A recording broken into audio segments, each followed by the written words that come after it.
করব বলেন? আমার তো ভাই নেই, বাবা নেই, তাই দিন শেষে সবকিছু আমাকেই দেখতে হয়। তার উপর যখন আবার এখানে থাকছি তখন কে না চায় নিজের থাকার বাড়িটাকে একটু সুন্দর করতে। আমার বাবার বাড়িতে থাকার দুইটা কারণ আছে। প্রথমত আমার দায়িত্ব এবং দ্বিতীয়ত এটা আমার কাজের স্থান। আব্বু থাকতেই আমি অনেকবার আপনাদেরকে বলেছি আমি শুধুমাত্র আমার প্রফেশনের কারণে ঢাকা শহর ছেড়ে গ্রামে এসেছিলাম, আর পরবর্তীতে সেটা দায়িত্ব পরিণত হয়ে গিয়েছে। তো যাই হোক, আজকে হচ্ছে আমাদের বারান্দার চালটা খোলা হয়ে গিয়েছে। সত্যি বলতে বাড়িটা এভাবে দেখতে খুবই খারাপ লাগছিল।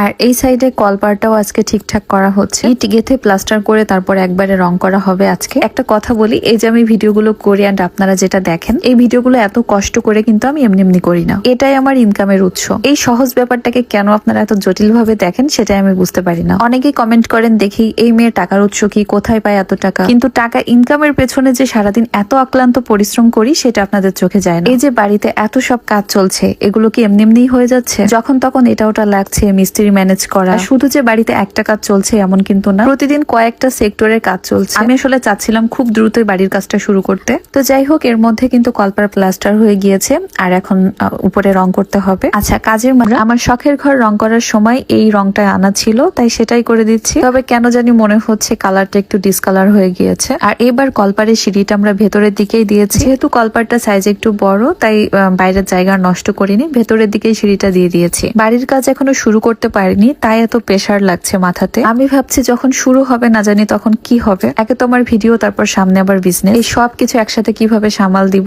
এটা নিয়েই চিন্তা হচ্ছে খুব। তবে যাই হোক, আমাদের সাবমার্সিবল পাম্পের কিন্তু পানিটা অনেক বেশি সুন্দর মাশাআল্লাহ। এই কয়েকটা দিন ধরেই তো খাচ্ছি, আয়রন বলতে গেলে একদমই নেই। আর পানি মাশাআল্লাহ এত বেশি ক্লিয়ার, মানে কোন রকম কোনো গন্ধ নেই। তবে টিউবওয়েল থেকে এখনো আমরা পানি উঠাতে পারিনি, কারণ নিচে যেহেতু ঢালাই দেওয়া হয়নি এতদিন ধরে, তাই পাইপটা নড়ে যাবার সম্ভাবনা ছিল। তো ইনশাল্লাহ আগামীকাল থেকে আমরা টিউবওয়েল থেকে পানি তুলবো। আর এই তো কথা বলতে বলতে কিন্তু টিউবওয়েলের কাজও শেষ। আর সব থেকে বেশি ভালো লেগেছে বসার ওই জায়গাটা, কারণ এখানে বসে অনেক কাজ করা যাবে। তো যাক, শেষমেশ আমাদের বাড়িতে 40 বছরের পুরনো একটা টিউবওয়েল বাদ হয়ে একটা নতুন টিউবওয়েল করা হলো। এর মাঝে 40 বছর একটা সময়ের গ্যাপ। আগে টিউবওয়েলটা দাদুর হাতে করা ছিল, আর এখন আমি করলাম। তো যাই হোক, আর এটাই হচ্ছে আমাদের ঘরের পাশের অবস্থা, মানে বারান্দার অবস্থা। আল্লাহ চাইলে এই জায়গাটা একদিন অনেক সুন্দর হয়ে যাবে। তো যাই হোক, আজকের মতো ভিডিওটা আমি এখানেই শেষ করছি। ভালো থাকবেন সবাই, আল্লাহ হাফেজ।